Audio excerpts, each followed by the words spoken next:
if you were to ask me to list even my top, say, 300 favorite foods, I wouldn't put this on that list. Like, I wouldn't even think to. Okay. But I realized today that when you chomp into a handful of raisins, holy cow, is it a great experience. It's not, though. It is. So here's the thing. They're sweet with just a little bit of tart, and they're chewy. Ew. And so raisins, man.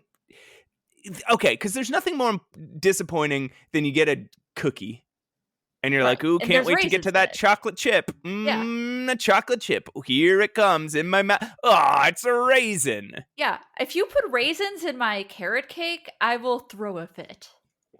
But when you know a raisin is coming and you throw it in there and you're just chomping, fuck, it's a good food.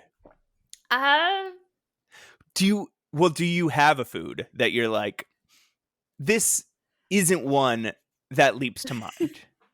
This isn't one that leaps to mind when I think of foods, but actually when I eat it, god damn it. Yeah, maybe. I mean, I don't have a top 300 foods. Well, I'm saying if somebody was like, okay, if somebody locked you in a torture if Saw grabbed you and threw you in a pit and was like, you have to list your top 300 foods or eat your best friend's head. Right? I'll be like, you get to number 72 and you're like, my best friend's head. Fuck!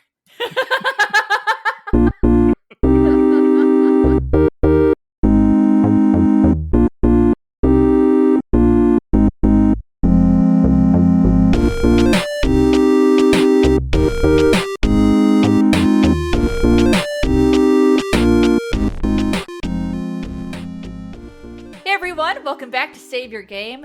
I am one of your hosts, Pushing Up Roses. As you note, I did not say co-host this time because I thought about it and I thought we are equal powered hosts on this show. Mm-hmm. The other host, of course, being Matt Aucamp.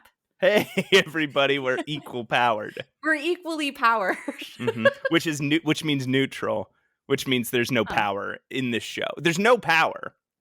Oh.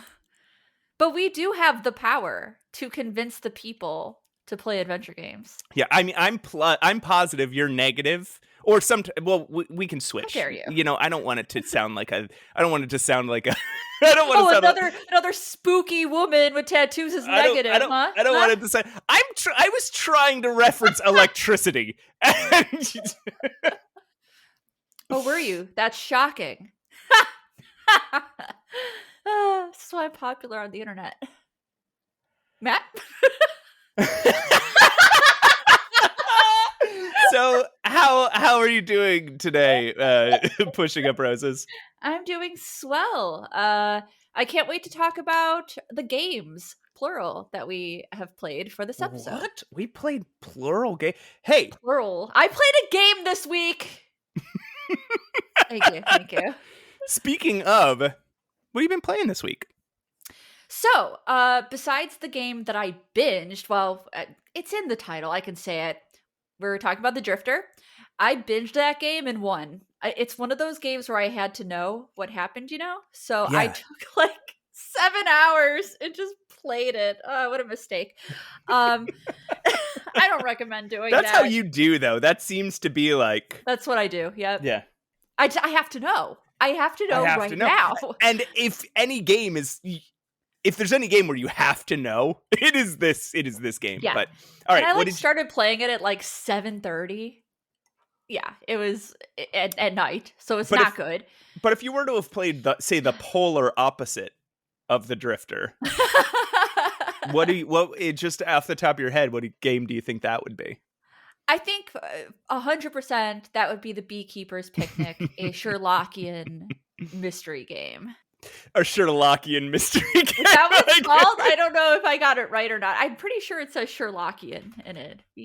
I thought you were making a joke because one of the games on our greatest adventure games of all time is called a Sherlockian. It's something Baker Street Breakouts, a Sherlockian escape adventure is the one on our list. Yeah, the Beekeeper's Picnic is - a Sherlockian adventure. So I guess maybe this is just a thing people do now. I think it's a genre. Yeah, it's a genre. When you have Sherlock Holmes in your game, you call it a Sherlockian adventure. Not the greatest name ever, but that's fine. But yeah, I played that today, Yeah. actually, upon several people's recommendation. It is the cutest little point and click that you've ever seen. It is not difficult. Which, you know what? Sometimes I want that, especially after playing something like very intense, like the Drifter. I'm not saying the Drifter was an insanely difficult game, but you have to be very observant. Yeah. I'd say Beekeeper's Picnic is very casual. It's not a walking simulator, but it feels casual. It feels like, what a nice day this is, and what a good friend I have in Dr. Watson as Sherlock Holmes. And he's such a good friend that after I retire, I'm going to throw him a picnic. Yeah. That's the premise, right? And I do think there is some truth to that. I think that in one of the final Sir Arthur Conan Doyle stories, Sherlock does become a beekeeper. And I think and I think Ian McKellen, who played one of the iterations of Sherlock Holmes, that was also a beekeeper thing. So it's in line. It's not just like random, like, ha, what if Sherlock Holmes is a beekeeper? And absurdist. It is slightly based on something canon. I think Helen Greetham, the writer and artist, like the overall developer of this game, she seems to really know her Sherlock Holmes shit. Yes, like there's definitely. some really deep lore woven into this game, as well as like she nails his voice perfectly. Yeah, it's great. The voice acting is really good. We had John Walker on a couple weeks ago, and he recommended this game, and he was like, "It sounds very twee, yeah, but it's not." And the truth is, it's very twee. Okay. I agree. I think it's great, but it is very twee. I think it's twee, but also more than twee. Does that make sense? It's I mean, that's not all. Way. It's very that's not earnest. all it is. Yes. Yeah. It's a very earnest game, and I mean, I already explained kind of the premise, but you're playing Sherlock Holmes. You are retiring. You are a beekeeper now in the countryside of England. And that's your new thing. That's what you want to do for the rest of your life. And Watson doesn't go that way. You kind of break paths, and you don't see Watson for a while until he comes to visit you after some wartime, and he wants to rest, and so he stays with you, and you're all excited because that's your mate, and you want to do something for him, so you prepare a picnic. However, you can't just prepare. You can't listen to me. You can't do anything in an adventure game until you do something else. Until you solve everyone's problems, then you can do your thingy. I hate to contradict you, Roses. Yes. You can invite John Watson on a picnic pretty much immediately. What? Did you know this? No. Okay. You can... Why would I do that? Immediately at the beginning of the game, you can invite Watson on a picnic, and we'll get into this in a second, but it ruins the whole point of the picnic. You kind of get there, and he's like, "Why did you bring me here? There's nothing. There's nothing here. I know. I know. Yeah. There's no food. There's nothing to drink. Let's go to the pub instead." And then and again, we'll talk about this in a minute, but like Sherlock Holmes is like, "Damn it." I didn't know that. Yeah, you even get an achievement for it. Okay, I might go back and do that, honestly. It's super, this game has a lot of things where you can make choices like that. Sure. Yeah. There's a lot of I only played it once, so I don't know like the extent of the choices, but I could tell with some of the dialogue options that you can definitely make some choices. The paths don't really branch too much, but so you can solve a couple puzzles in different ways. Oh, okay. But it's basically the same. In truth, it's the same way. It's just what flavor do you want? Yeah, gotcha. So, for example, there's a point where you need somebody to distract someone. Okay. You need to get a distraction. Yeah, who did you pick to be the person who distracts? Sanjay. And he was so excited about it. Yes. That's exactly why I did it. I'm like, oh, this kid's gonna love me forever. Sanjay is a character. He's a little kid that just adores Sherlock. He's like read all the books. In fact, it's funny, you find him just dead.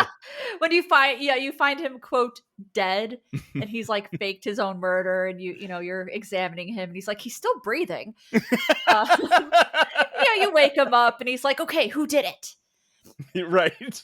And you kind of down a little bit. You break his little heart. Break his little heart. He's upset. So now you have a puzzle where you can't get the drink you need for the picnic, which is sold by Sanjay's mother, until Sanjay is happy. She's pissed. She's thankfully, like, why did you do that? Thankfully, this is something that I think is so funny, is that you have to solve several puzzles that all relate to one illegal taxidermy ring that is happening. This like taxidermy black market that has happened to infiltrate the town in several ways. Yeah. you have to basically break this thing wide open to solve a couple puzzles. Yeah. It's very, very funny. To get to a picnic, a good picnic. One of the other mysteries you have to solve, you have to find somebody's missing father. You don't even know that that's a mystery you're solving. Right. But that's so sweet. But she is the person I chose to distract because she was, I think, my favorite character. Good call. I don't know. I guess I didn't think about it too much because because that mystery was entwined with Sanjay, with the character.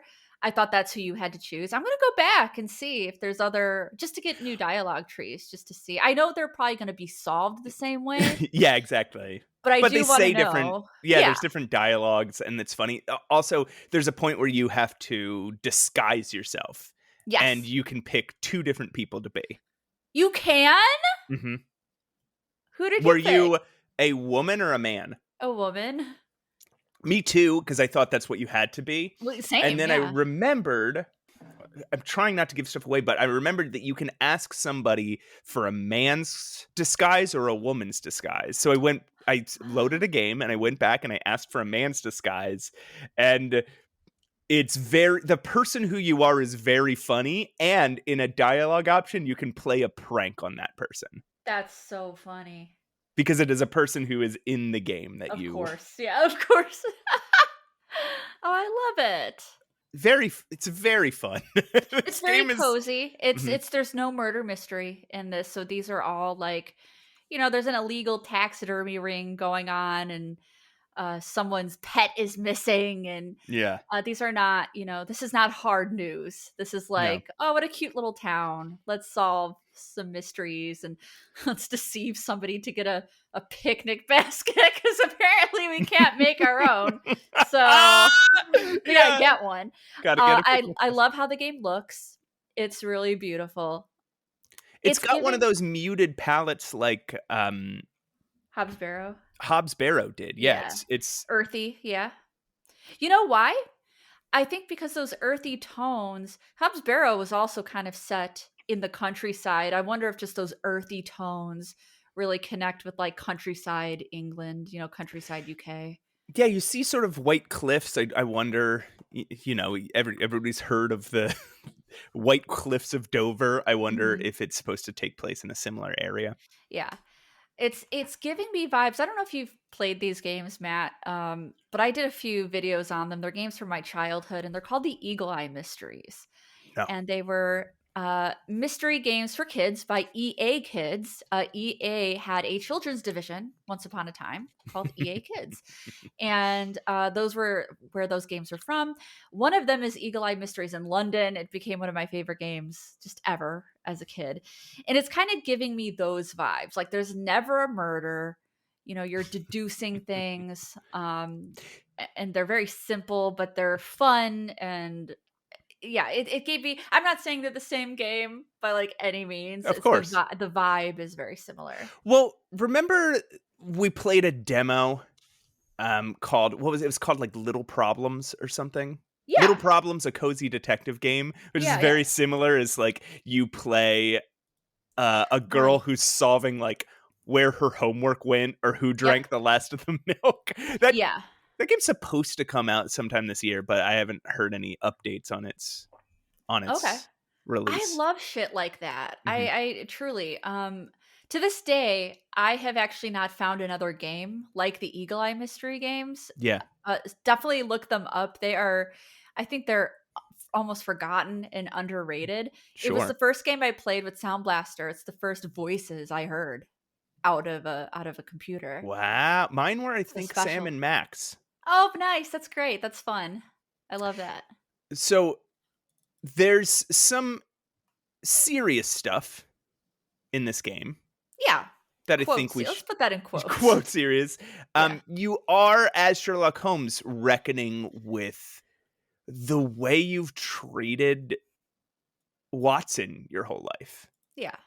And it comes up in several different ways. You are given the opportunity to sort of think about how you didn't treat him very well. Like you Right. manipulated him, you never shared true appreciation with him. Yeah. And even though you can manipulate him in this game, you can use him as the one of the distracting Mhm. as one of the people to distract, and you get an achievement that's like old habits die hard or something Oh god. I didn't like even that. think of to do that.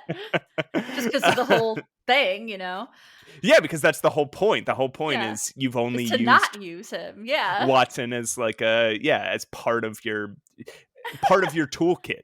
Yeah. But yeah, you can in this game. Yeah, And it's a very earnest it's about friendship. well, No? You don't think so? so yes, I think it is about friendship, but they do reckon with the romantic tension between Watson and Holmes. So Sure.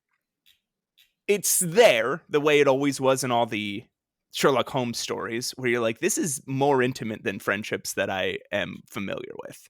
Yeah. And there is a joke early on where when the first time you walk upstairs in Holmes's house, Mhm. Holmes's cottage, he says, uh, you simply wish to know how many bedrooms I have, don't you?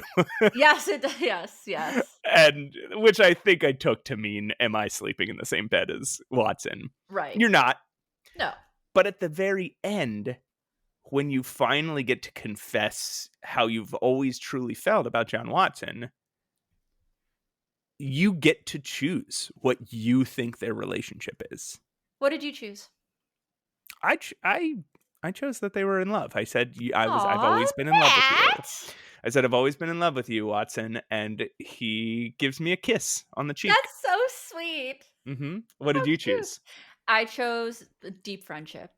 And the Oh, the reason I did that is because I enjoy male friendships that are yeah. earnest and honest, and I think those are important. I think they're both important, obviously, to have either an LGBTQ relationship or just a non-toxic, like, male friendship. Absolutely. And yeah, I think there's definitely something to if two friends, especially male friends, are close and intimate in the non-euphemistic way Mhm. that word could be used. There's the are they gay? But Right. and I don't think that's fair. Sure. But my I for my entire adult life I've assumed Sherlock Holmes and John Watson was a gay relationship that wasn't allowed to be explicit at the time. Sure, sure. So that's why I chose that, not because I thought it added to the game that they were in a relationship. Like I Right. do think you're right. It probably is a better story if they are just very close friends. I Yeah. chose it because I believe that's true about Right. Holmes and Watson. You just get to choose how you Mhm. see these characters, which is Which I really nice. And even the friendship ending, it is an intimate friendship. It's not a sexually intimate friendship, but it is one of deep, yeah. like, love, Yeah. and it's great. I really, it was so beautifully done. It was so beautiful. And I love that because Helen Greetham, I wish I knew how to pronounce her name. She is she clearly, again, understands the history of Sherlock Holmes so well that that was clearly done intentionally. She's like, I know many people playing this game have different feelings about the relationship between Sherlock Holmes and Watson, and I don't want to take that away from them. So I will allow them to make any choice about it that they want. That's great. I love that. It's just a game that feels good. It feels good to play. It only takes about 2 hours. I think even with loading all my saves to get all the achievements. Yeah. It looks like it took me 2.5 hours total. Yeah, it's not long. It is not a long game, which I am totally fine with. I think you could finish it if you're good at point and click puzzles, and if you're a person who clicks through dialogue and you're not trying to reload your saves and get all the achievements, you could get this done in an hour. Yeah.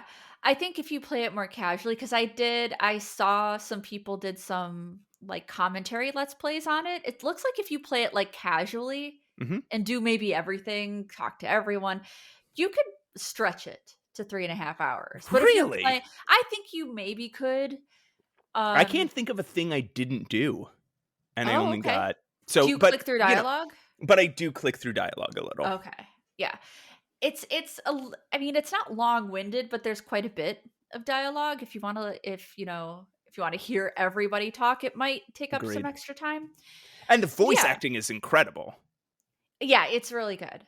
It's really good. And I know I said I wanted to keep this like kind of really tight and spoiler free, but I think we went more into it than I intended.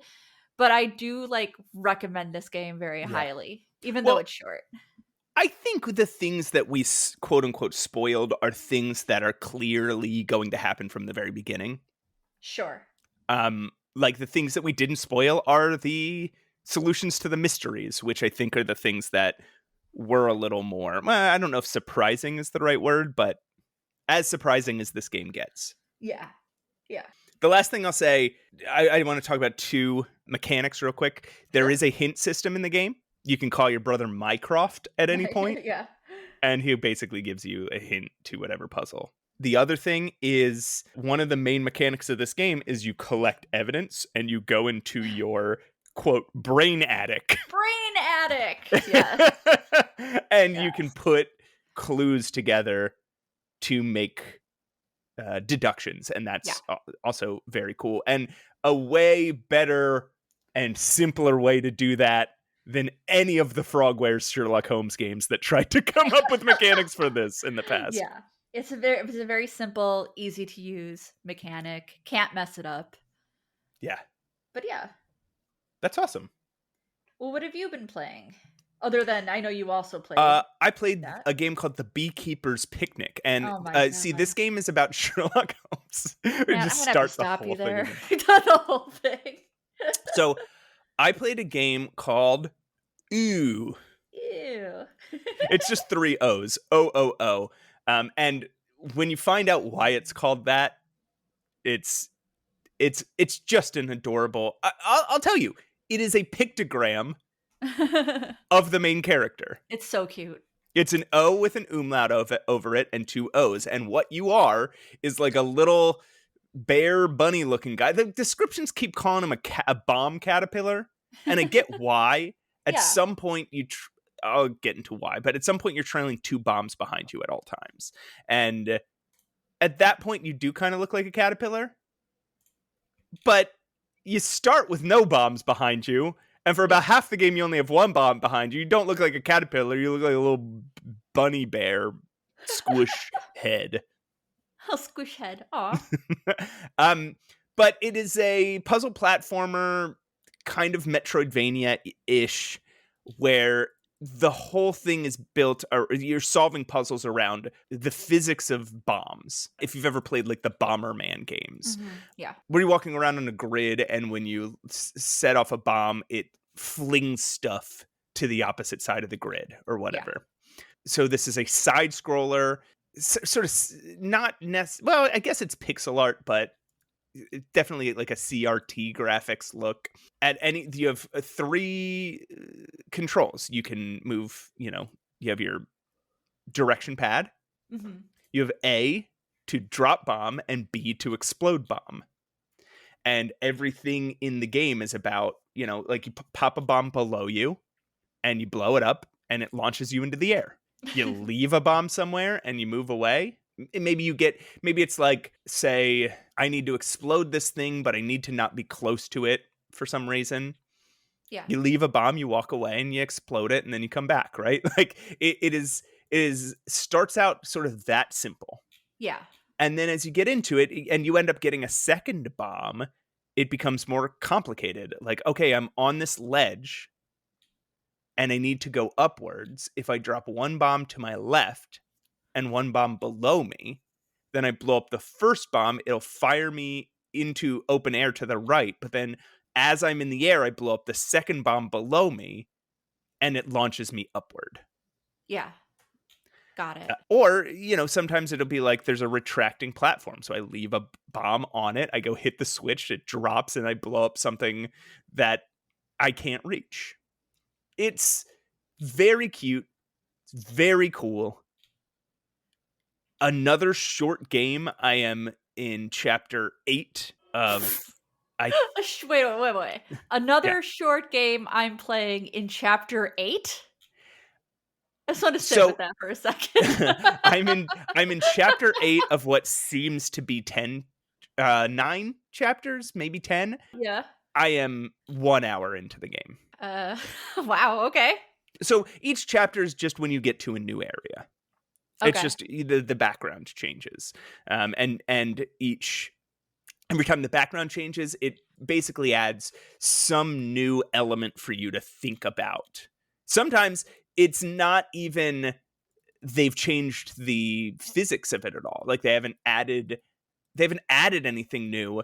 They've just added puzzles where you have to think about the bombs differently, which is really cool. Mm-hmm. Because then maybe you can go back to a previous space and be like, okay, now that I've realized I can use the bombs in this way, I'm going to try that somewhere else. Yeah. Really cool. It's just a really cute game. It's called OO, 3 O's.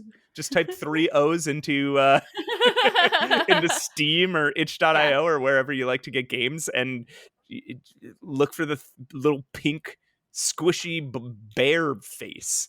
It's great. Aww. Ew. I love that. It's a lot of fun. Yeah, so that's what I've been playing, and I'm going to tell you a secret. Okay. I've been playing something else. Oh my god, what? I've been playing something else. No, that's not Australian. That's more like... Oh, geez. Okay, what can you say I've been playing something else in your best Australian accent? Oh, I've been playing something else. I've been playing something else. Eels? I've been playing something else. If you're an Australian listener... Sorry. What have we been playing, Roses? We've been playing The Drifter. Holy You can't see it, but I did a little gesture with my fingers there. Holy shit, this game was so good. It's so good. So good that I want you to play Mickey Carterino so we can come back and talk about The Drifter.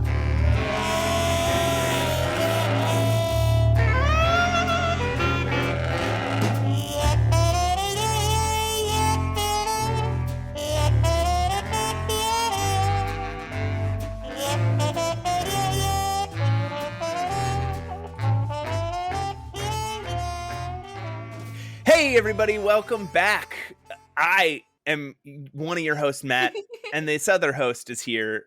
Her name's Pushing Up Roses. I'm here too. That is her legal given name. It's on my birth certificate. Pushing up and then Roses is my last name, actually. That's why everyone just calls me Roses. It's my last name. It's like, hey there, Roses. Yeah, like, oh, hey, Thompson, how's it going? Hey, what up, All Camp? Wait, what's up, Aw Camp? Yeah, a lot of people do call me Aw Camp. If you meet me in person, don't call me Aw Camp. Call me Matt.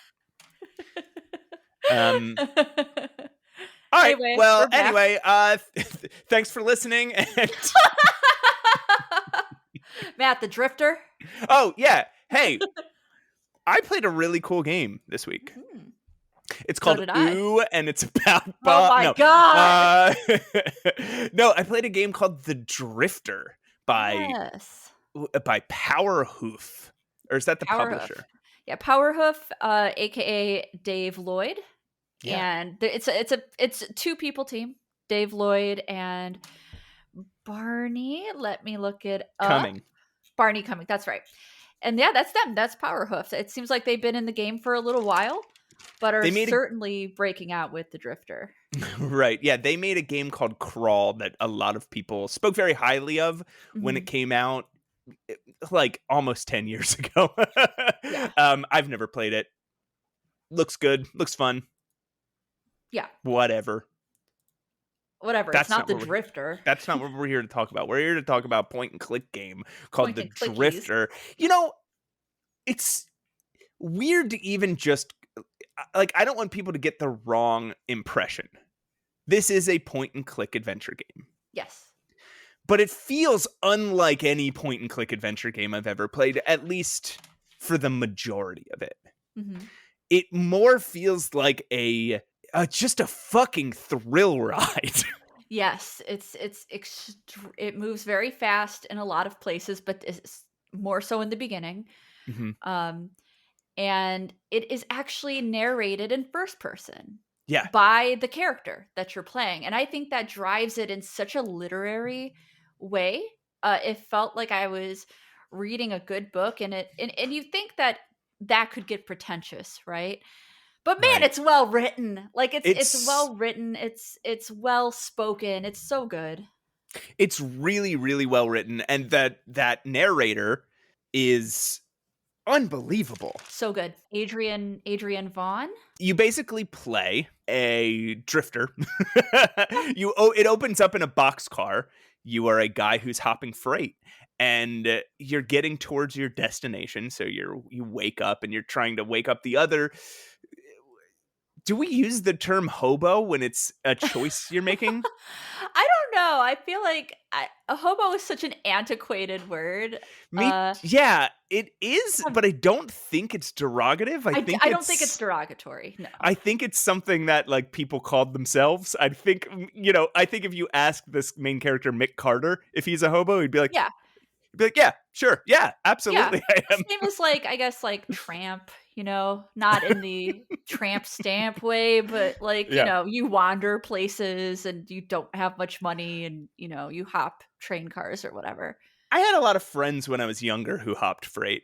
Again, it's kind of like a choice. It's like a thing that people do in a period of their life. Now, granted, the circumstances of Mick Carter hopping freight are a little more tragic. He chose this life, but for a really sad reason. Yeah. But yeah, you open up on a train car and you kind of get the sense immediately that it's just going to be a point and click adventure, right? You're Yeah. going around, you're thinking of collecting inventory. He's narrating in this really cool, gruff Australian accent. Mhm. And then something happens very suddenly, and it catapults like a roller coaster off from there. Yeah. This moves quick. This is a fast pace. I would say up until a chapter where you have more time to like free roam on a map, which a lot of adventure games do. Monkey Island does it, Gabriel Knight does it. It's moving fast in those first couple chapters. But then it starts moving fast again, like, and you don't know when it's going to happen. Like, just suddenly things go crazy. And yeah, you might even think, oh, I have more puzzles to solve before it moves on to the next point. Mm-hmm. And you might come back to some of those puzzles, but things just will go off the rails. They'll just go nuts. Yeah.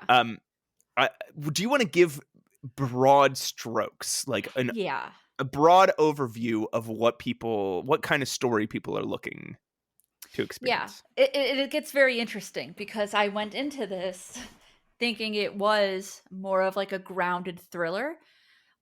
This game is set up to be kind of like a mystery, a thriller mystery.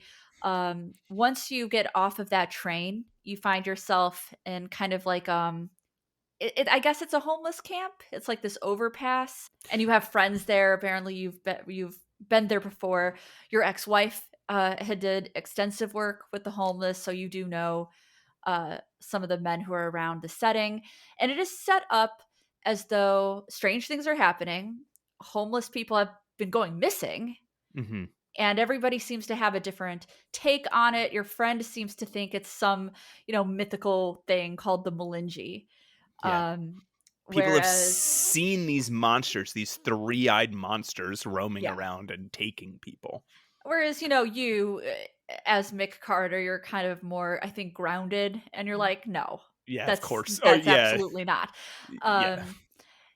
But as you go, you realize that something is wrong with you as well. Right. Because you find out from that in that opening chapter that you're talking about, Roses, you find out not only are homeless people going missing, they're also other people experiencing homelessness are going insane, like Yeah, are losing their minds and violently attacking people at random, or which happens to you like really early on in the game before this is explained to you. So you have it confirmed already right. that this is true. And that accounts for some of the mechanic. So, kind of early on in the game, and it's very intense. And this is actually in the trailer, so I'm not going to count it as a spoiler. Yeah, I'm not going to say how we got there. we're not Yeah, going to spoil anything in this episode. This is more of it's a new game. this Yeah. is more of us losing our minds about how good this game was Yeah. than it is a deep dive. We're discussion here. Yeah. But this is in the trailer, and you are thrown into like a lake, a little pond lake, just a body of water, tied to concrete. You're drowning. You see bodies all around you. There's a Hessian bag over your head. It is intense. Let me tell you. I'm like, I gotta get out of here. And Yeah. I am like, my heart is beating so hard. And there's a few things you can do here. And in fact, there's a few things you might need to do. So this game is very similar to other, I don't want to say time travel, but things like Prince of Persia, or maybe the Sexy Brutal, where when you die, and you probably will die Yes. in this I game. died so many times. Yeah, I died a lot making mistakes. You will go back. You don't have to reload. It'll go back. It'll feel like you're dying. Mick will say, I feel like everything is darkness. Everything is black. It feels like I'm dying. I'm dead, but I'm not. I'm not dead. And then you go back to where you were, and you get a second chance, or a third chance, or a fourth chance, to try again, which is an important mechanic. It might be frustrating to some people, but this is a mechanic you would use when you need to figure out how to do stuff. Do you remember the mechanic in the new Wadget Eye game? Old Skies. Yeah, do you remember the puzzle where we had to essentially get killed in a bar to see what we had to do? Yes. That's kind of what this is. It's not that you can't get it right on the first try. You can if you're lucky. But a lot of these puzzles, especially in the puzzles that put you back in time, you might need to experiment a little bit with what you really need to do. And I think the further you get into the game, the more, no matter how much you experiment, you need to die. Yes, Like, if you do. die, you haven't failed. You are experiencing what the game wants you to experience. Yeah. There was a puzzle I got so stuck on that they weren't even giving me all of the flashbacks and dialogue anymore. They're just like, well, I'm like, I don't know. But yeah, so that it's got a mechanic like that on top of being a traditional point and click, where you are figuring out puzzles, you are trying to get evidence. Mick becomes kind of this gruff amateur detective in a way. It kind of reminds me of some movie called The Changeling with George C. Scott. And it is a thriller horror game, but it's in my mind a mystery. I think a lot of thrillers are also mysteries, right? You are putting together this mystery, this story of strange events that have happened. And Mick is trying to figure that out. He's trying to figure out where these people are disappearing to. He has seen people get taken in front of his eyes. Yes. And other people are denying that reality to him. Correct. Yes. Like that isn't happening you're losing it. And you are at the same time, not only are you in an incredibly emotionally vulnerable state. Again, this isn't a spoiler. You find this out in the before chapter 1. You have sort of abandoned your family at some point in the you don't know how long ago past because of something tragic that happened. And you are returning for the first time in a really long time because your mom has passed away. And you want to be there for the funeral. And so you're in a really difficult emotional state, and you are definitely hallucinating, right? You are at points in this game seeing things that are not there. So the idea that some of the things that are occurring you're just mistaken about, or you are, have hallucinated entirely, isn't crazy to think. I think the game also intentionally, from what we know of the story, makes that a little bit vague. There were definitely things that I'm like, I'm not sure if he's seeing this or not. I think he might be seeing this one and maybe not seeing this one. And it all comes together in the end. It will have an explanation. Yes. But I thought that was a good, I liked that. I liked kind of speculating what Mick was really going through. Because keep in mind, he has gone through something tragic. Right. He's back to be at a funeral where somebody has died. I think that it's realistic that the character could be having some flashbacks of trauma on top of there's something wrong with him and he's seeing some stuff, And I'll say a lot of it does have explanations, not everything. I think some of the things that he experiences, some of them are very definitely hallucinations. We have confirmation that they were hallucinations. Some things that he's experiencing are not hallucinations, and we have confirmation of that. But there's a big gray area in between of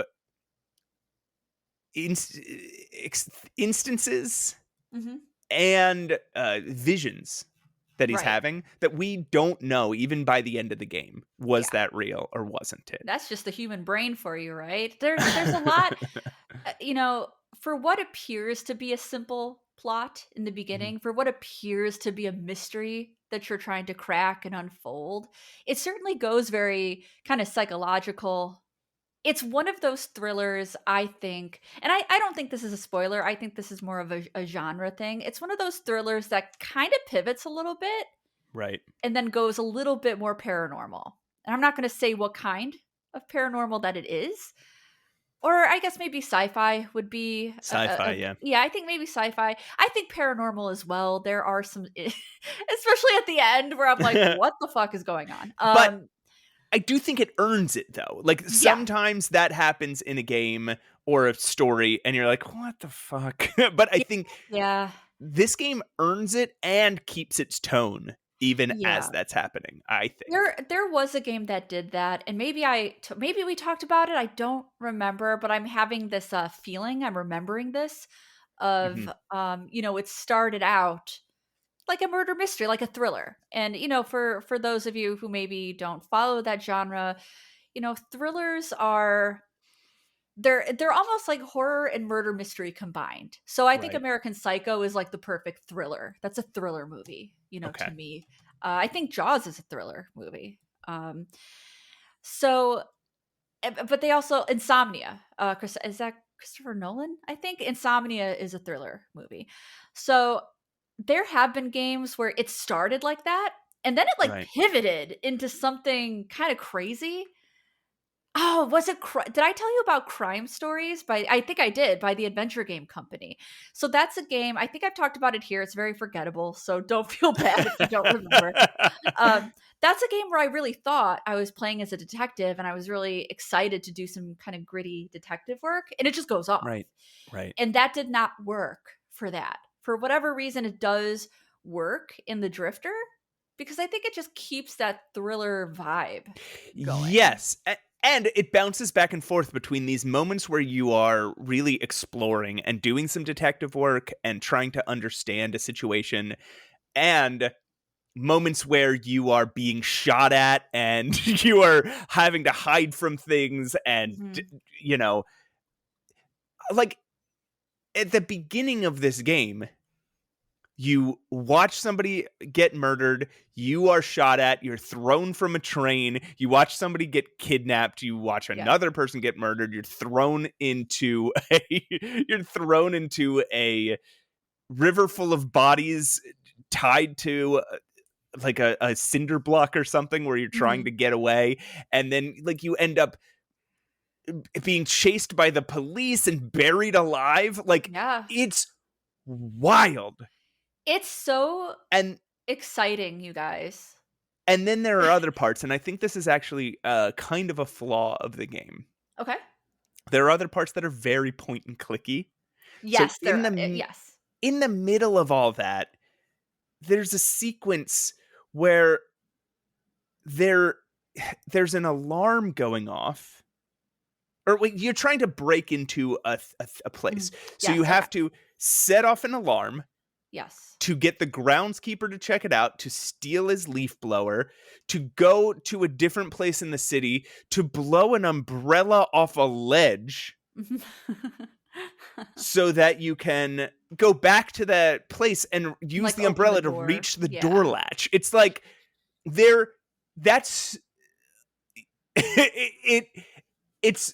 it can be a little bit of whiplash, right? Like you're something really emotional and really thrilling and absolutely buck wild happens, and you're still reeling from that, and then you're doing the most dumb point and click ass puzzle. It's got a little bit of a humor to it, a gruff humor, a cynical humor from Mick, because he's been through some shit. And you're right. There wasn't a better way to stuff. There wasn't a better way to get the umbrella than having to steal a leaf blower and then drive the rest of the way, like halfway across town. I loved stealing that leaf blower because of the character that we steal it from is such an asshole. I'm just like, it's my leaf blower now. But no, I understand what you mean. There is a different, not a sequence, but a different chapter of the game that allows the game to be a point and click genre for a while. Right. And that's when you're kind of like, there's this moment in the whole game where things have kind of stabilized. Just for a second. And now you have like free reign. You're not like running. You're not on a timed thing. You are just in this town. You've got places on your map, and now you are doing detective work. And I thought that stayed in tone because now we're actually legit doing detective work. We're doing the Gabriel Knight thing. Agreed. Yeah. We're talking to everyone. We're getting new topics to talk about. We're getting new inventory to talk about.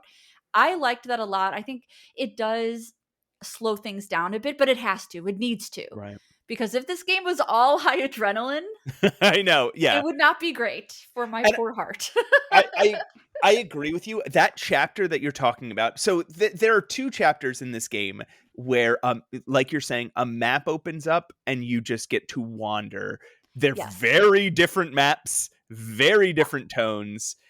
This first one, I think it happens pretty organically, and it feels really good. I think you're right. It feels right. I'm like, I love where the story's going. It still felt grounded at this point. It still felt, the Gabriel Knight thing. We're getting information now, where things are stable and we're getting information. The previous chapter ends in just a series of some of the craziest things in the whole game. Yeah. That is where you get buried alive, and you also find out that this conspiracy that you are unraveling is deeper than you thought it was. Yeah. And that chapter ends with you being shot at, and like you're trapped in an office and trying to escape from a building where there's armed guards outside and monsters on the roof. Like it's wild. So, but like you're saying, in between there is you're doing detective work and you're putting together clues, and most of those puzzles are about not about combining combining an umbrella with a with a drill so that the umbrella spins so that you can fly into the air. It sounds Whatever fun. point and click stuff happens. That's not an In actual, No, that's solution, guys. no. That is made up. I just made that up. It is not that kind of point and clicky stuff. It is going around, and the puzzles you're solving are about finding information. Yeah. And it's really effective. And there's another sequence way later where I actually did get that sort of, I don't know if you get this sometimes, that exhaustion. There's only one place in this game where I got the exhaustion that happens sometimes in point and clicks, where suddenly a big new place opens up and you're like, okay, I gotta go everywhere, and I gotta try every door, and I gotta look at everything, and I've gotta talk to everybody and exhaust all the topics, and it was that. It's towards the end of the game, and it is tiring. I agree. No, I agree, definitely. It's still great. But yeah, I do, and that was kind of after the pivot. You know what I mean? So not only are you changing settings, but the tone the story is a little bit different now. Right. It's not just a thriller mystery game. You're getting answers, and it kind of goes in a different direction. So this brand new setting, it's big, and I'm like, oh no. Yeah. And honestly, that's interesting because that's my favorite part of an adventure game is getting the map and looking at every single. Have I told you the way I even play the King's Quest games? Probably explain. So the King's Quest games, especially the early ones, they're definitely on a grid. I will go up and down and over and up and up and up and up and then over. I will go to every screen on You'll that map grid. it all out. Yeah. I will map it all out. I want to see what's on every screen. I like that kind of open world thing. I think because the game is just so stimulating, and because we put such a huge amount of work into that stable moment that I was talking about when we were gathering info, it almost seemed exhausting to do it again. You're almost getting a different storyline completely. That again, you go through something really wild. Yeah. And we talked about it, this is too big of a spoiler to say, but one of the funniest and most shocking moments of the game happens right before this chapter. Yeah, I put my hand to my mouth. I think I even said oh no. I froze, and then I just started laughing. It's from such the absurdity, right? Yeah. Yes, there's just a wild moment. It involves a death, and that's all I'll say about it. It is the wildest moment. It is maybe one of the wildest moments I've ever seen in a video game. Yes, if you know, you know, and if you don't and you play it, you will. You will. You'll know exactly what we're talking about. Yeah. So it's right after that, and you think you're sort of gearing up. This game has there's a lot of vibes in this game, but one of the strongest vibes that I started to get was a Stranger Things vibe. I could see that. I didn't get that, but now that you've said it, sure. There's a moment. Absolutely. Yeah. So first of all, just to set up the very basics of why I say this, there's a bunch of tough weirdos from different walks of life that happen to team up all together. They have to band together to fight a corrupt, secretive institution working with supernatural forces. There's also, that 80s movie inspiration that Stranger Things is drawing from, but this is in a post-Stranger Things world. So there's a moment where you and all your team have sort of gathered yourselves together, and you're about to go on a mission.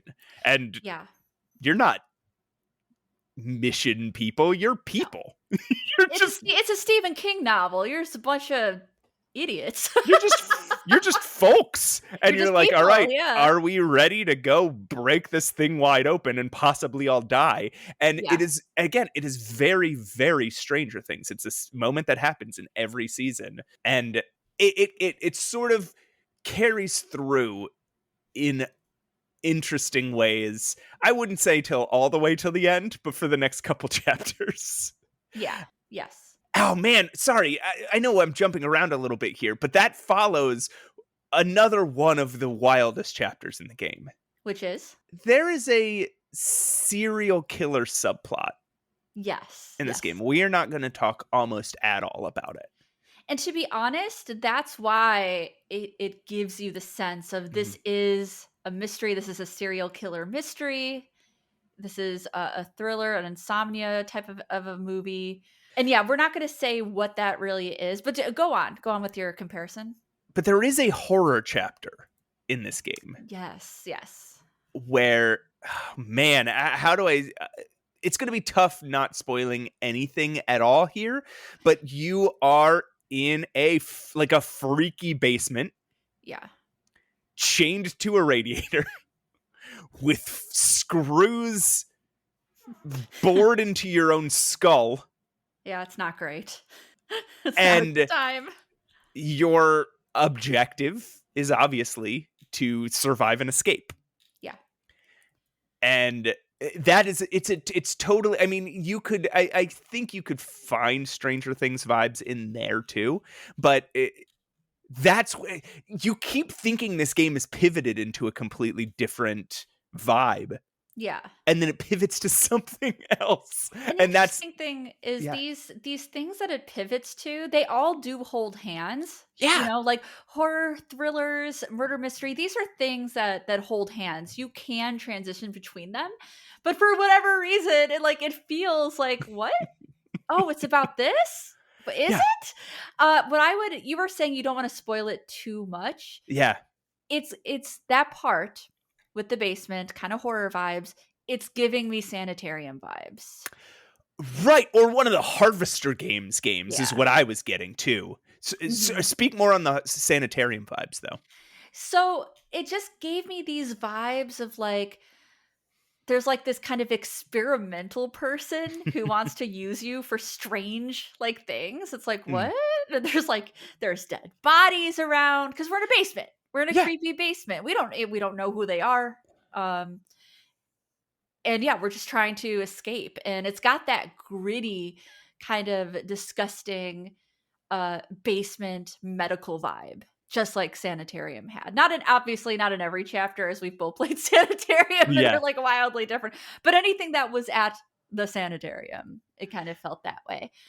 And it also had because it had a little bit of a serial killer, it did have that vibe of, it's on the tip of my tongue. If I think about it, I'll let you know, but it's giving me a very specific kind of thriller vibe. Right. So the vibe that I got, I think most strongly was, again, the Harvester games. So the cat lady and yes, the cat lady, and not Harvester. No, not the game Harvester, but games like Burnhouse Lane. Got it. And yes. And the cat lady and such, which often have a sequence where you're caught by a serial killer. You have to escape or trick the serial killer or whatever. This game had a very similar kind. Again, it's hard to talk about some of this stuff, but it had a similar kind of thing happening. Yeah. And because dying is not some sort of alternate reality like it is in other games. Like in other games, when your character dies, you sort of either reload a save or it reloads a couple minutes earlier, and you have to sort of suspend your disbelief that didn't really happen. That was a different reality. This game, it happens for everything that happens to you happens for real. Yeah. Because you are a person who travels back in time. Correct. in specific ways. So if, say, you were to get killed by a serial killer, and again, I'm not saying this game is so wild, what sounds like a spoiler is not. Is Like, not, yeah. It's really just a mechanic of the game. if you get killed by a serial killer, which is not to say that's a thing that happens in this game. I'm not going to say yes or whether or not that happens, but if you were to say get killed by a serial killer, you, for the rest of the game, are a guy who experienced that. Right, yeah. And you know that that's what that person would have intended to do. And it's the same with, if you get shot by a cop, or if you get, or a weird soldier eaten by a monster, like whatever happens is a thing that you now exactly know the other person's intention, right? Right. Every moment that this happens, it adds layers to the game. Yeah. The biggest vibe that I got kind of early on was a Disco Elysium vibe. Okay. And I get it for kind of different reasons that, like, say you got the Stranger Things. I was getting more of a vibe Okay. with certain familiar things. So like the two main characters, they're down on their luck, they're gruff, they're shit at relationships. Yeah. And then suddenly thrown into this thing. At some point you get a partner that is helping you along, and that partner is very similar to the partner that you get, Lieutenant Kim in Disco Elysium. It's just a vibe thing, you know what I mean? That the world is all kind of messy and weird, and as is obviously in Disco. And there is a weird, like, kind of monster part to that. So that was at least the vibe that I was getting. When it pivoted, I think it kind of changed. Then it became something else. It no longer reminded me of Disco, but those kind of early, like, mystery investigative parts with your tough kind of down on your luck character with internal thoughts and echoes. That's what it reminded me of. Right. It's interesting. So your partner that you get. By the way, I love the partner. Love him. Yeah, I don't think we can. I think it is a spoiler to say who this partner is. Okay. But this partner is unnaturally chill about everything that happens. Yeah. Like, you'll see a monster burst into the room, eat a guy, and explode. That doesn't actually happen, but like, imagine that. Things to that level. Yeah. And your character will be like, what the fuck? And like fall over, and it's like crawling on the ground trying to scurry away from what was this existential horror. Yeah. And then your partner will be like, that was weird. That was weird. Well, now what do we do? Like, what? Exactly. Yeah, it's a very strange, but also kind of thriller movie character. Yeah. I think thriller movie is like 1980s thriller movie is really the best description for the Drifter, because it ends even with this epic. How to describe? I like the way you described it to me off recording about the LucasArts endings. So that happens. So yeah, there is a LucasArts boss fight, which is interesting. But unlike a LucasArts boss fight, it happens a couple times. It does, yeah.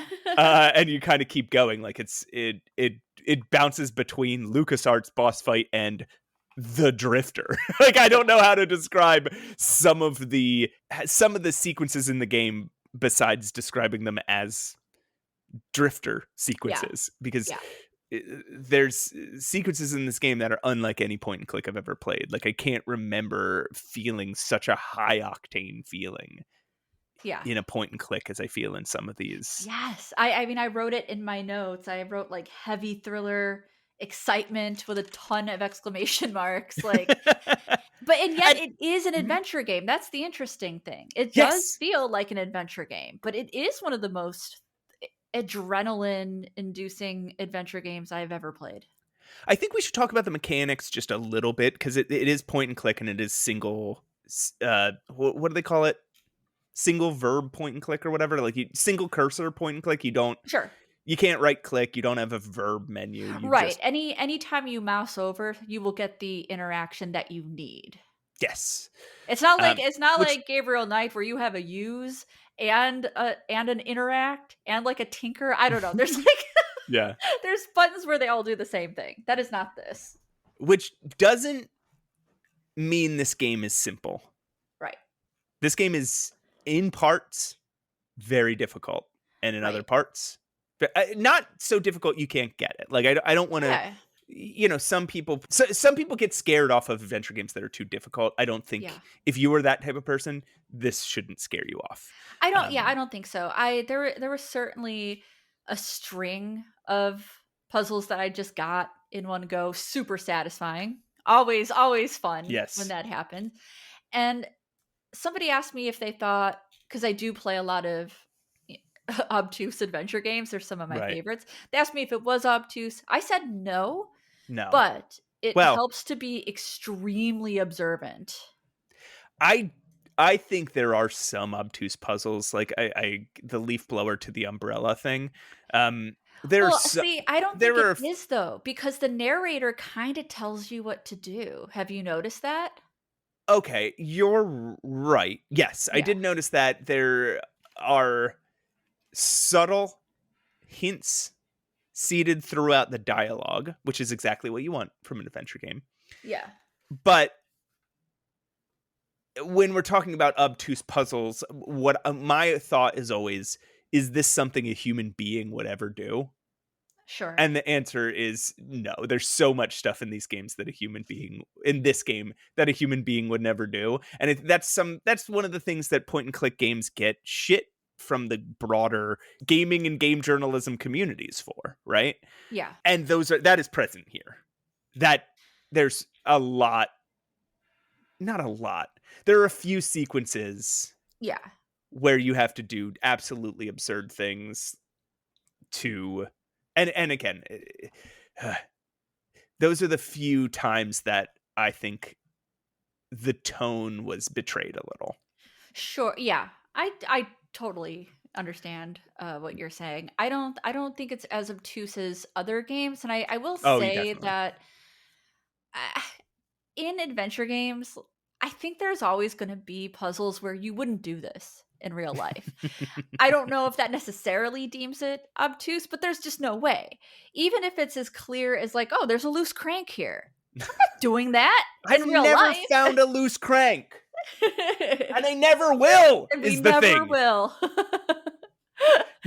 Speaking of that though, there is a jerry can in this game. Oh, there's a Molotov, making your own Molotov cocktail. I've done that a bajillion times. Yes. In adventure games, yeah. There are a couple of those, just, absolutely cliche. You have to do it in every adventure game. But I love it. I can't help it. I love it. I want to put that gas in that can. Yeah, finding some sort of alcohol and putting it on a rag to wipe off some paint, right? Like that's always, every time. I can do those puzzles for days. If I see even anything remotely that could be a Molotov cocktail, an adventure game, I'm going for it. Right. So the other sort of mechanics I do want to talk about. Number one is one of the ways that they achieve there's I think two ways they achieve this constant thriller vibe. One of them is that actions that you perform in the world will make other unrelated things happen just to signify the passing of time. And it's not in that really horrible, like bad point and clicks of the late 90s, early 2000s way, where like you do something and then you have to go visit every location to see if anything has changed. Yeah. It is you're in the same room as somebody, they're working on something. Yeah. You have to solve a couple unrelated puzzles and then they say, "Oh, got it." And and it makes the world feel alive. And this also happens sometimes where like you are working on solving a puzzle, and when you make some level of progress, somebody walks in and says, "Hey, this just happened." And that's one of the ways it makes it feel like it's just constantly moving. The other way is one that you said to me, which is the narration. Yeah, the narration is something really special. I noticed it immediately. Mm-hmm. It's in that first person of the same character is the narrator. Yeah. And man, it's just so good. Like I recall in the beginning, the very beginning actually, when you're in the freight, there's a character that swings an iron bar at you. And the character describes that happening. Like he swings the bar at me, and it's just so exciting. And like it feels like it feels very literary. It feels like this is a book, and this is not an interactive fiction game in technical genre, but it feels like it. It feels like this is what interactive fiction should be almost. It gives you this insight into the character's brain and how he feels about the things that are happening. And sometimes in games like this, especially point and clicks, a lot of crazy stuff is happening. And you're like, you have to suspend your disbelief a little bit because you're like, if this was a real person, they'd be losing their minds. Sure. And in this game, he is losing his mind throughout the whole game. Not just literally, like we said before, like he is kind of losing his mind. Yeah. But also in the figurative sense, he is constantly like, what the fuck? What is happening? Why is this happening? There's this very funny moment that I remember. We're trying to get a computer to boot, and this takes place. Yeah, you know exactly what I'm about to say. So we turn on the computer, and we get an error, and it's like there's like no boot disk, right? And he's like, "What the fuck does that mean?" I'm like, "I hear you, my guy. I hear you." It's funny. It takes place right after the first time you see him use a computer, and he's like. You see from the backside of you don't see him on the computer. You don't see like what's on the screen, but he's like describing what's happening. And it's this sort of cliche, like, oh, it looks like this thing's encrypted. And she's like, that's the, and another character's like over his shoulders is like, oh, that's just the boot up screen. And he's like, the calculator. And he's like, oh, I need a she's password protected it. And she's like, that's the calculator. It's very funny. And she's like, move over, I'll take care of it. And it is this thing where this guy is hyper competent, right? Like he is a guy who is street smart and he knows how stuff in the world works. Yeah, he's a survivalist. He knows how to survive in intense situations and settings and weather. But I also just thought that was funny because even people who have experienced like boot discs in the time or they so I felt too like, what the fuck is this? It was like aggravation on the for everyone who's ever felt that way. But yeah, this guy's been homeless for over 4 years. So when he encounters stuff like a broken car, he tells you how to fix it. Yeah. He knows. And when he encounters stuff like, like you take apart machinery, and oftentimes he knows, the various parts that make the machines work. Because he's very street smart, street savvy. But when he gets onto a screen, and it happens a couple times in the game, he is as dumb as a person could possibly be, and it is never not funny. It's very funny, yeah. The last mechanic I do want to describe, and I think we're starting to come to the end of this. The last mechanic I want to describe is you not only have an inventory like in a normal adventure game, and we're not going to do Guess How Much My Pants Weigh, because you don't end up carrying around all that. But there's a point where you're carrying around a Geiger counter and a bunch of machine parts, and like that's ridiculous. Yeah.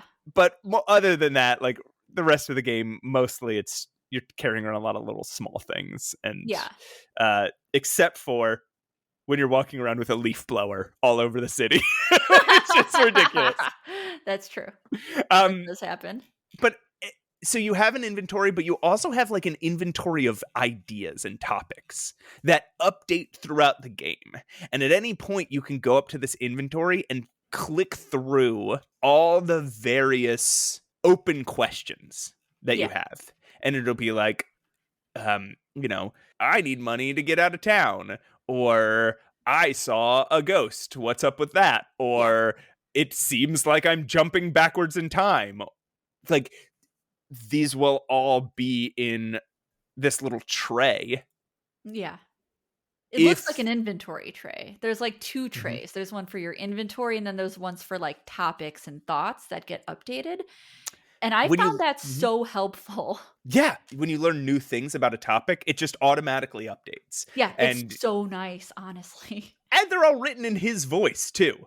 Yes. So they're pleasant to read. It's just another one. It's just another one in a series of smart decisions this game has made. Yeah. That's a good way to put it. This has a lot of very smart decisions. Yes. There was one decision I wish that was smarter. Speaking of like the inventory and the thoughts. The inventory is it's very simple looking. It's all in like gray and green and black. Yes. I could not tell what I was looking at sometimes. And obviously when you mouse over, it'll tell you, or you can look at it or whatever. But I do feel that in other adventure games, I could tell what the item was. I could click on it right away to, if I needed to combine it, I could. And I didn't question it because I knew exactly what it was. In this one, all of the inventory items do look the same. And there were a few times, I'm not just nitpicking, there were a few times I got a little frustrated. I'm like, because you used the wrong thing.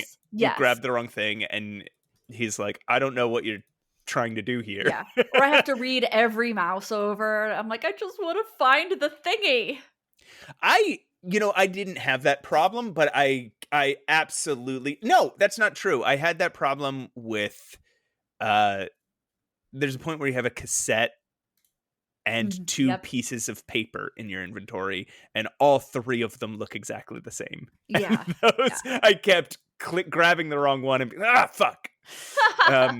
He's like showing people a cassette, and they're like, okay.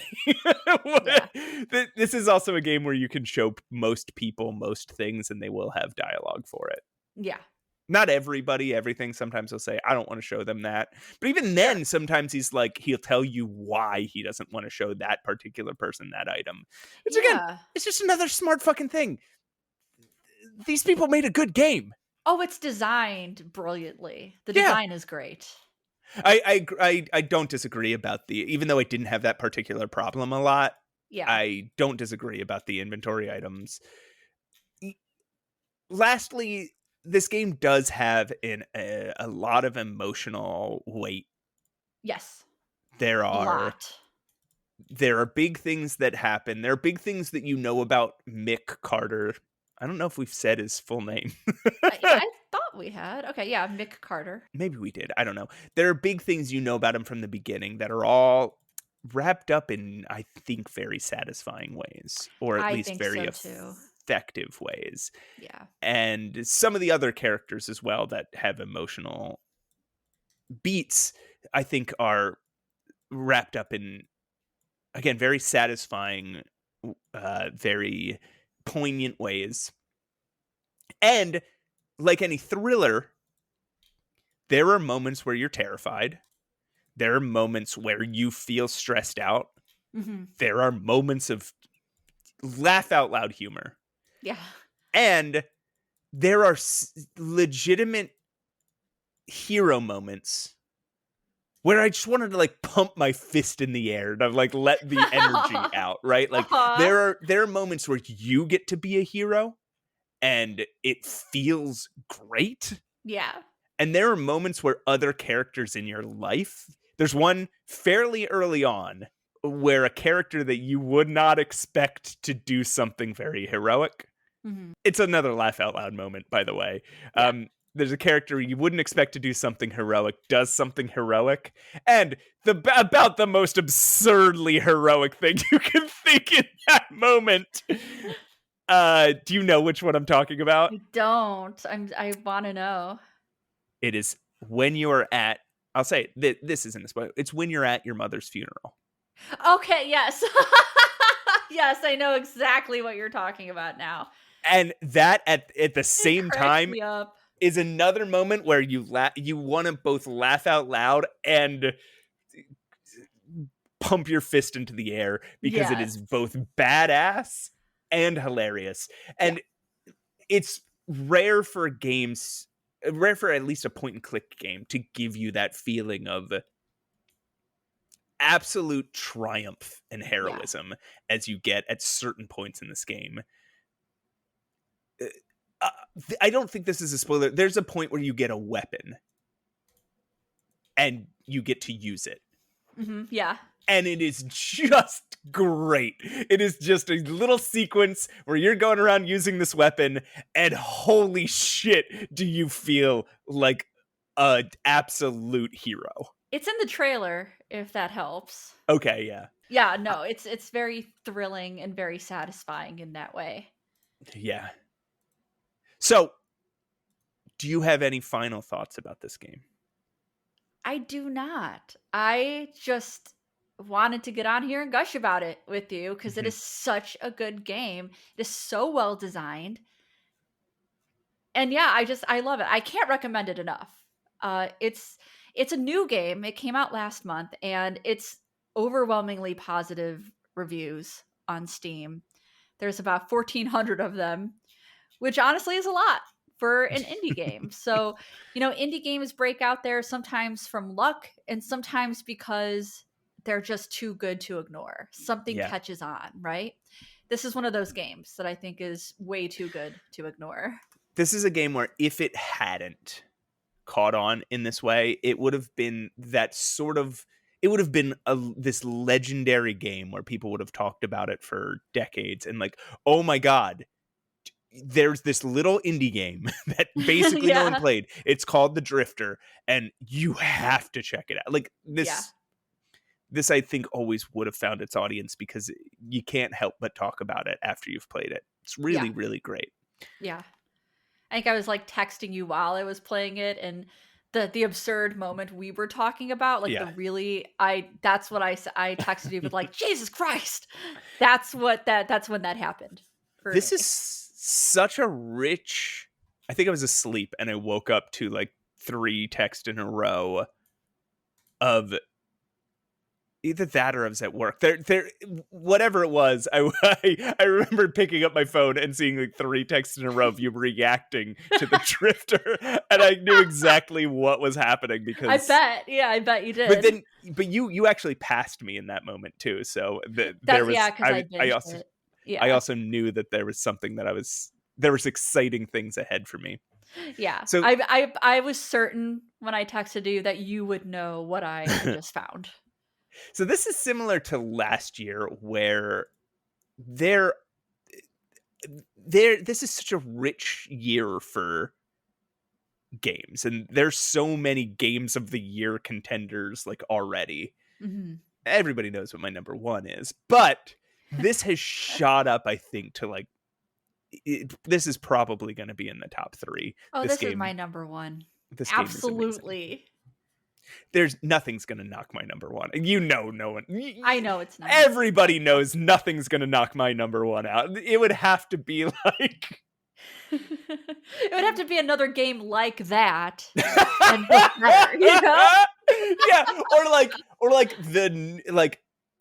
or it'd have to be something to the level. You know what? No, because my number 1 game is already to the level of Return of the Obra Dinn. It would have to be another one. Like, you're right, absolutely. What if there was another game what if there was another Myst game that just like knocked it out of the park? No way. It happened. Even if Myst came out this year, and it was the first time we ever saw Myst, it wouldn't have knocked. But Myst is not even one of my favorite games of all time. I don't know why I'm saying that. But yeah, my point is The Drifter immediately shot up above some pretty heavy competition. Yeah, it really is that good. It really is. Yeah. Well, dang, let's go play The Drifter again. Let's go replay. I kind of do want to replay it now that I know what's behind all the conspiracies and stuff. I might boot up Beekeeper's picnic again and get those different those different options that I can try. Yeah, I don't know. There's so many other games that I do want to play right now, but I do kind of want to see. Again, I did get 100% achievements on Beekeeper's Picnic, and I kind of want to go back and see some of the other things on the Drifter. Like, there's these moments where, like, he mentions something you changed in the environment. It's like, oh, if only I hadn't done that. Yeah. And I kind of want to see what happens. I'll say this. There's a moment where you're hanging. This won't be too big of a spoiler. There's a moment where you're hanging off of a building. And he mentions, I wish I had left the dumpster open. Yes. Yes. And there is a way through that puzzle, even if you've closed the dumpster. There is? I didn't know that. But I wonder what happens if you leave the dumpster open. Had you left it open? Yes, I did. Here's the thing, Roses. I left the dumpster open thinking, at some point, this is going to happen. And then when it kept not happening, I was like, oh, well, maybe what I'll need to do later is use that dumpster to climb up instead of fall into. Yep. And so I closed it. Same. I did leave it open. And then I had the same thought because on that screen you're talking about, there's like upper things. Yes, there's a thing that you keep looking up at, and it's kind of a red herring. Yeah, exactly. So I did have it open, and then I had a thought, and then I closed it. And then horrible things happened after that. But, so you did end up closing it, and then you did end up having to figure out how to get down. No, I did the same thing you did. I thought I needed to close it. I left it open for a very long time. Yes. And then I thought, because right before you needed it open, you closed it. It's so funny. And like, you do have to, if we've spoiled this puzzle this much so far, we haven't spoiled the puzzle. We've just kind of spoiled the circumstances surrounding the puzzle. I might as well say you do have to figure out how to open it. Yeah. While you're hanging off the building. Yeah. But I wonder what would have happened if you left it open. Yeah, good call. And there's other moments like that where I wonder what would have happened if I hadn't done this or if I hadn't done that. Also, there's an achievement that I really thought I had in the bag, but I didn't, and I'm so sad. Beat the game in 9 lives? No, it's the tea. The cup oh my god, yes, okay, yeah. I really thought I offered it to everyone, to the bad guys, to the good guys, to dead people. Like, I really thought I had it. I must have missed someone like early on. So, pushing up roses. Yes. Our discussion of the Drifter has come to an end. Yes. And I think that means our episode has come to an end. It has. I'm afraid this is where we say goodbye. Don't cry. Forever. Don't cry, everybody. We'll be back next week. Maybe. And not only will we be back next week, you can find us in the meantime on Instagram at Save Your Game Podcast. Oh, you almost had it this time. You can email us at mattandroses@gmail.com, and you can find us. We're both on Blue Sky, and I think that's where. Just Google Pushing Up Roses. You'll find something. I can't guarantee it'll be good, but you'll find something. Google Matt Allcamp. I'm not the monster. I'm not the one that's a monster. I'm the other one. I'm the other Matt Allcamp. And leave us reviews on Apple Podcasts, on Spotify. You can now, we talked about this, I think, before, but you can comment on episodes on Spotify now. Oh, I didn't know that. That's fun. So you can go there and you can chat with each other, and you know, I do occasionally go on and read them. So yeah, I would love to see your comments. And I always, the best way to get my attention is on Instagram. I will see your comments. I will respond to your comments. Somebody already left a comment, good artist, on Instagram. So I will see them. I will read them. Yes, that is a good way to find me. All right. So I think that leaves us with only one thing left to say. Podcast is art. And art is suffer.